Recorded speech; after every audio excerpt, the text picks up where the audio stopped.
Well, the start of the third week of the state legislative session resulted in no change in the House of Representatives. Democrats and Republicans have argued about what constitutes a quorum, and last Friday the state Supreme Court ruled that 68 members must be present to conduct business. Republicans hold a current 67-66 edge pending a special election in March in a district that has voted strongly for Democrats in the past. All elected DFL representatives continued boycotting House proceedings today. DFL and Republican leaders have been negotiating the past 3 days, but remain apart on who should hold power in the House.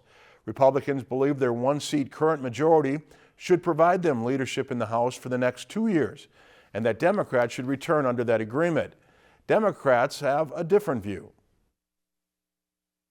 The Minnesota House DFL thinks that it is really simple and straightforward. We just match the will of the voters, and we seat people who won elections, and we operate as a shared governing body when we're tied.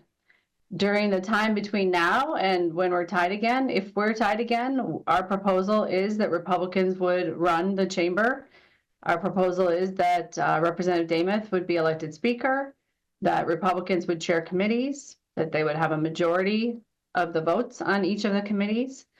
And, in negotiations, offer to help get some bills to the threshold that they would need to pass off the House floor to be sent over the Senate. You can see that House Republicans, now on week 3, are here to do the work that we have been elected to do by the people of Minnesota.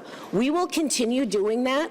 We are hearing from people all over the state that our taxpayers paying for members, Democrat members, not to show up for work. We are hearing across the state that the best thing that could happen is that Democrats would actually show up for work, get to work with their Republican colleagues, and find a pathway through. Meanwhile, in the state Senate, where there are equal numbers of senators from both parties, Republicans attempted to expel DFL Senator Nicole Mitchell, who is facing a felony burglary charge, but all Democrats voted to not take up the motion. Lakeland News is a nonprofit news organization. Donate to Lakeland PBS today to support your local news team.